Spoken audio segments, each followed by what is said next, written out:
JP inter college के प्रवक्ताओं द्वारा print media के खिलाफ प्रदर्शन एवं नारेबाजी की गई। बता दें, पुरानी पेंशन की बहाली को लेकर कर्मचारियों के द्वारा शासन से मांग को लेकर दिल्ली में धरना प्रदर्शन किया गया, जिसे कोई भी प्रिंट मीडिया उस अखबार को नहीं प्रकाशित किया गया था। इसी को लेकर कर्मचारियों में प्रिंट मीडिया से रुष्ट है। आज इसी को लेकर प्रिंट मीडिया के खिलाफ नारेबाजी एवं अखबार होली जलाकर अपना विरोध प्रदर्शन किया गया। यही नहीं, आगे से सभी समाचार पत्रों का बहिष्कार भी कर दिया गया है। वहीं शिक्षक संघ पदाधिकारियों ने बताया, दिल्ली के रामलीला मैदान में करीब 10 लाख अधिक कर्मचारी उपस्थित थे, जो सरकार के खिलाफ पुरानी पेंशन को लेकर धरना प्रदर्शन किया था, लेकिन कोई भी प्रिंट मीडिया या न्यूज चैनल उस खबर को प्रकाशित नहीं कर रहा था। वही मीडिया पर आरोप लगाया गया है कि वो लोग सरकार के दबाव में खबर नहीं प्रकाशित कर रहे हैं, जिसे पूरे देश के शिक्षक संघ पदाधिकारियों ने कहा तत्काल प्रभाव से समाचार पत्रों का बहिष्कार करेंगे। नमस्कार, मैं अरुण कुमार। आप देख रहे हैं Bharat A to Z news channel. Bharat A to Z इसमें गोरखपुर में है सरकारी टीचर पेंशन को लेकर के जो है प्रिंट मीडिया जो है पेपर भी जला रहे हैं और उसका विरोध भी कर रहे हैं। यहाँ सरकार से भी अपनी पेंशन के लिए मांग कर रहे हैं। और यहाँ के ब्लॉक अध्यक्ष हैं, मैं इनसे बात करता हूँ। संजय सर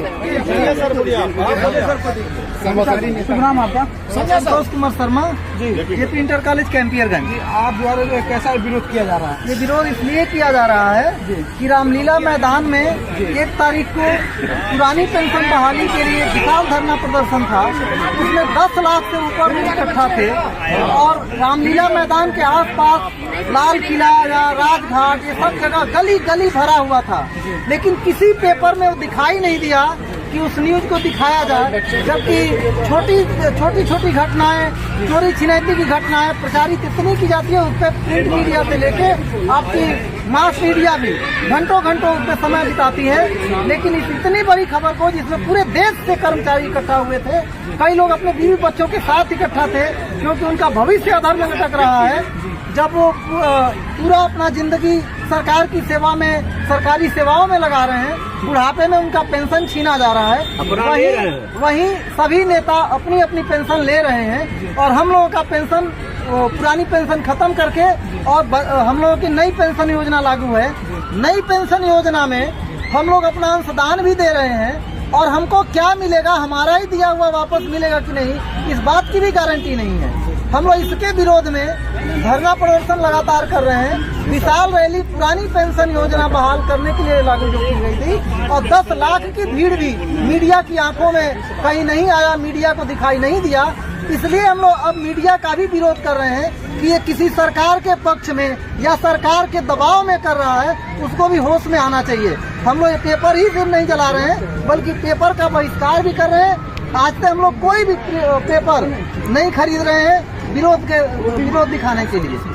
आपका विरोध चलता रहेगा? ये विरोध अनवरत चलता रहेगा जब तक पुरानी पेंशन बहाल नहीं होगी। हम ये नहीं जानते हैं कि पेंशन कब तक होगी, लेकिन ये जरूर जान, आज नहीं तो कल बहाल होगी और ये नहीं देंगे तो वो देंगे, लेकिन पुरानी पेंशन लेके रहेंगे। कुछ और लोग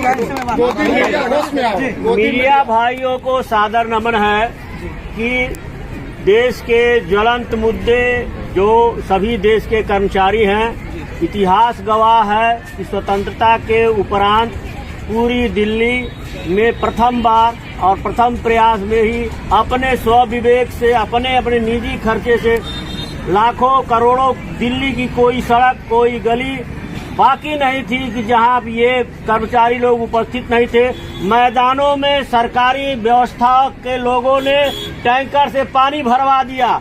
जगह जगह प्रशासन के लोगों ने कर्मचारियों को रास्ता भटका करके उनको किलोमीटर तक 2-2, 3-3, 8 किलोमीटर तक दौड़ने पर विवश किया।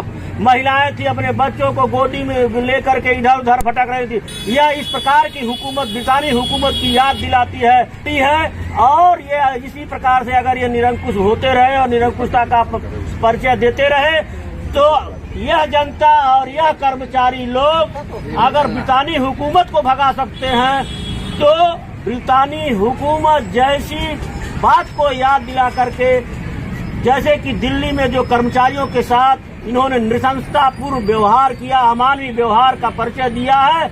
और उसके साथ ही साथ मीडिया, सभी प्रकार की मीडिया बंधुओं पर जिस प्रकार से दबाव डाल करके इनको जो है विवश करके इसको न दिखाने के लिए विवश किया है, यह इस बात का परिचायक है कि किस प्रकार से हम लोग कैसे शोषण कर सकते। अपने तो मलाई खाएंगे, अपने तो पेंशन 68 ले लेंगे, हर प्रकार की सुविधा ध्वनिमत से पारित कर लेते हैं, लेकिन क्या कर्मचारी इस लायक नहीं है कि जो 30 साल 35 साल सेवा से दे सकता है, दे रहा है, वह पेंशन नहीं प्राप्त कर सकता है। तो इससे अच्छा बेहतर है कि कर्मचारी जिस दिन नियुक्त हो, हे सरकार आप उसी दिन से उसको कफन दे दो।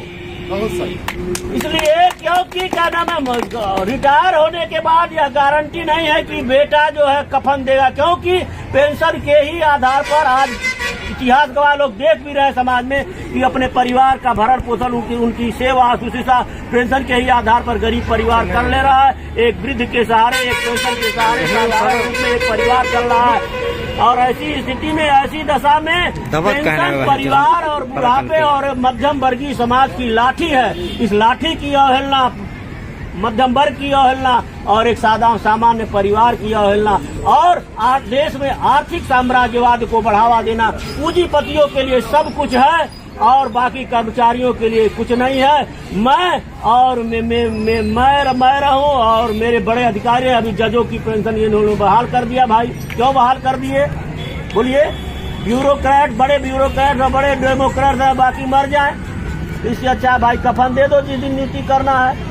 धन्यवाद आप लोगों को। हमारे चैनल के माध्यम से सरकार से क्या कहना है? हम आपके चैनल के माध्यम से आपको तो सर्वप्रथम आपको बहुत बहुत धन्यवाद है कि आप आए, अपने आपको धन्यवाद है कि आपने प्रयास किया। सरकार को यह संदेश देना चाहते हैं कि आप फ्रांस की उस क्रांति को याद न दिलाइए कि समाचार पत्रों और मीडिया के माध्यम से जनता उद्वेलित होकर के क्रांति कर बैठी थी, तो भारतीय स्वतंत्र भारत में यह इतिहास न दोहराइए। माननीय मोदी जी और मोदी जी के रहनुमा लोग कि फ्रांस की क्रांति जैसा इतिहास यहाँ कर्मचारी दोहरा दे, क्योंकि पेट, शरीर की अग्नि तो आदि बर्दाश्त कर सकता है, पेट की और परिवार की अग्नि को नहीं बर्दाश्त कर सकता है। अगर हम नहीं जी सकते हैं तो तुमको भी जीने नहीं देंगे।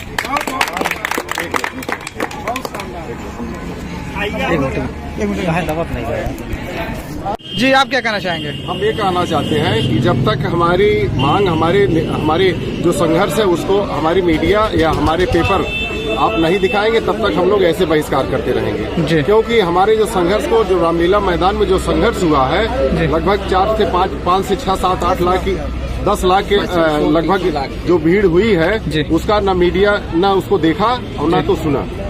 देखा सुना होगा, लेकिन या तो सरकार का दबाव रहा होगा या किसी प्रकार से उनको दबाव है जिससे कि हमारे संघर्ष को नहीं दिखा पा रहे हैं। इसीलिए उसके